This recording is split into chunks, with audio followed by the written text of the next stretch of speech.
Saudara, berulang kali kandas menggait investasi Tesla yang merupakan perusahaan otomotif mutakhir milik Elon Musk. Indonesia justru menjadi pasar Starlink.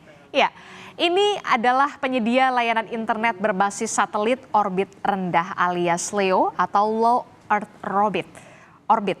Starlink juga merupakan produk jualan SpaceX yang selama ini banyak melakukan manuver bisnis merancang masa depan dunia lewat teknologi, saudara. Nah, kami akan ajak Anda menjelajah data di wall selanjutnya. Kita simak, ini dia.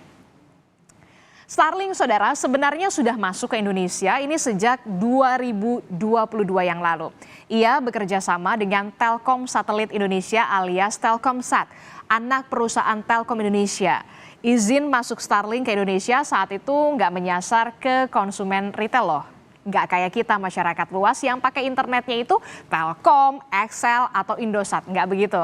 Operasionalnya ini business to business atau B2B. Bukan bisnis ke konsumen alias jualan retail. Gampangnya nggak jualan barang sasetan lah. Tapi tatanan bisnis internet di Indonesia ini berubah, saudara, per kemarin 19 Mei 2024 di saat Elon Musk akhirnya datang langsung ke Indonesia dan memastikan Starlink akhirnya jualan internet saset yang bisa dinikmati masyarakat. Dan uji cobanya ini ada di sebuah puskesmas di wilayah Bali, saudara. Emang ya, syarat utama kalau Starlink mau jualan internet saset atau kemasan renceng istilahnya itu di daerah 3T, yakni daerah tertinggal, terdepan, dan terluar. Masalahnya, meski sudah jualan, ia belum punya kantor di Indonesia. Bakal bertepuk sebelah tangan lagi nggak ya, mirip mengharapkan ya investasi Tesla. Nah, selanjutnya, saudara, buat konsumen retail terutama yang tinggal di wilayah 3T, datangnya Starlink ini tentu jadi harapan pastinya. Ketertinggalan idealnya bisa dikejar lah. Layanan masyarakat seperti puskesmas juga bisa memakai jaringan satelit tanpa takut sinyal timbul dan juga tenggelam. Masalahnya adalah pada harga, saudara. Namanya juga daerah 3T, secara logik bukan maksud untuk merendahkan. Mampukah mereka memenuhi kebutuhan internet dengan harga yang di atas rata-rata yang bisa dinikmati masyarakat di kota besar Indonesia? Saya akan perlihatkan kepada Anda harga Starlink. Sebenarnya berapa ya harga Starlink ini? Kita simak.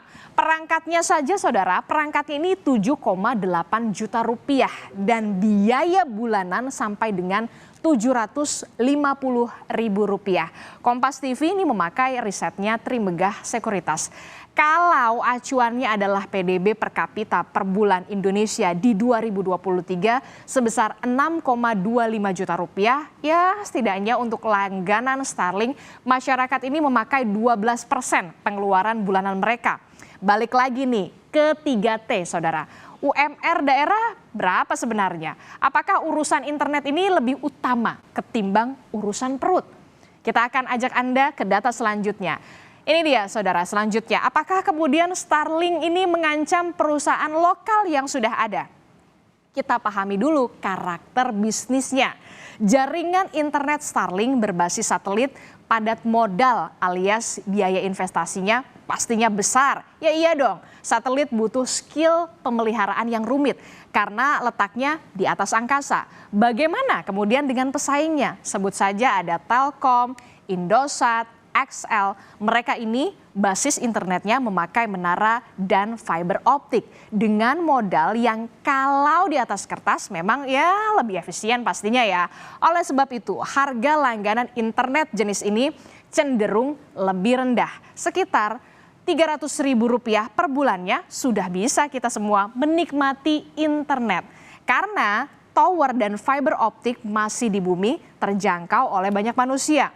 Buktinya ada di data selanjutnya, saudara. Kita simak bersama. Nah, ini dia, ekspenditur belanja modal adalah hal yang paling penting bagi perusahaan untuk ekspansi dan menjalankan bisnis. Kita sebut saja, saudara, Elon Musk, saudara, pada tahun 2021 ini berulang kali bilang seenggaknya butuh 30 miliar dolar Amerika Serikat untuk membuat Starlink tetap bisa mengorbit. kalau pakai kurs ini Rp16.000, ini setara Rp180 triliun lebih, saudara. Belanjanya ini bukan untuk sekali, tetapi 1 dekade alias untuk 10 tahun.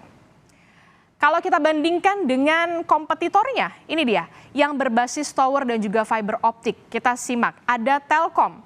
Ini Telkom Rp33 triliun di tahun 2023. Kemudian ada Indosat, saudara, Rp12 triliun di tahun ini. Kemudian ada Mitratel. Ya, kita simak, ini dia Rp5,6 triliun dan tower bersama infrastruktur Rp3 triliun sampai Rp4 triliun. Jauh di bawah investasi Elon Musk yang lebih tinggi. Jadi di atas kertas masuknya Starlink ini belum menjadi ancaman utama bagi provider existing. Namun beda ceritanya kalau Starlink mau bakar duit buat promosi ataupun masyarakat mulai menerima ya nggak apa-apa lah mahal asal internetnya ini ngebut gitu ya. Kalau begini Starlink udah pasti jadi game changer bisnis internet sasetan atau kemasan renceng di Indonesia dan persaingan benar-benar menyala abangku.